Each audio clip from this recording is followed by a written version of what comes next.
মৌসুমের শেষ ভাগেও নিয়ন্ত্রণে আসছে না ইলিশের দাম। আর গেল কয়েকদিনের বৃষ্টির অজুহাতে আরেক দফা বেড়েছে কাঁচামরিচ ও পেঁয়াজের দর।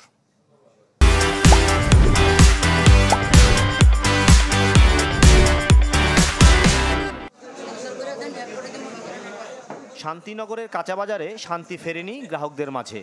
আমিষ থেকে নিরামিষ নিত্য প্রয়োজনীয় ভোগ্যপণ্যের বাড়তি দামের যন্ত্রণা বিদ্যমান। কাঁচামরিচ সহ বেশ কিছু সবজির দাম এখনও চড়া। ক্রেতাদের অভিযোগ, সংসারের বাজার বাজেটের 3 ভাগের 1 ভাগ পণ্য আসছে না ঘরে। গত সপ্তাহে যেখানে লাউ কিনেছি 60 টাকা দিয়ে, আজকে একই ধরনের লাউ কিনলাম 80 টাকা দিয়ে। মানে আপনার বাজেট যেটা আপনি করে আসেন সেটা দিয়ে আসলে আপনি 3/4 কিনতে পারবেন আর কি। মানে পুরোটা কিনে নিয়ে আপনার যাওয়া সম্ভব না। ঝাঁজ কমার লক্ষণ নেই পেঁয়াজের। ভালো মানের দেশি পেঁয়াজ বিক্রি হচ্ছে 120 টাকা প্রতি কেজি, আর ভারতীয়টা 110 টাকা দরে। পাইকারি বাজারে পণ্যের যোগান কম থাকায় খুচরা বাজারেও দাম কমছে না পণ্যগুলোর। ব্রয়লার মুরগি বিক্রি হচ্ছে 180 থেকে 190 টাকা দরে, আর ডিম বিক্রি হচ্ছে প্রতি হালি 53 টাকায়।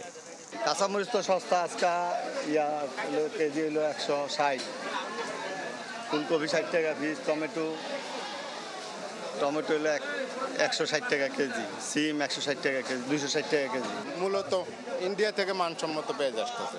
আর দ্বিতীয় কথা হলো আমাদের দেশীয় বাজারের পেঁয়াজ বর্তমানে আমরা 120 টাকা বিক্রি করতেছি। 120 টাকা পেঁয়াজ বিক্রি করলে এই সময়ের জন্য দাম বেশি না, এই সময়ের জন্য দাম বেশি না। আর ইন্ডিয়ান পেঁয়াজ মানুষ তেমন একটা খায় না। সরকারিভাবে যদিও না যায়, বেসরকারিভাবে বহুত ইলিশ যাইতেছে, আড়তে কিনে সাপ্লায়াররা, এটার থেকে আমরা জানি যে বাইরে বহুত মাছ যাইতেছে।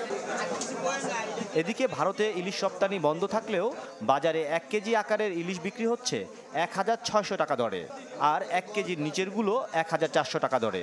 500 গ্রামের রূপালী ইলিশ এখন মিলছে 1200 টাকায়। মাসুম মিয়া, চ্যানেল 24, ঢাকা।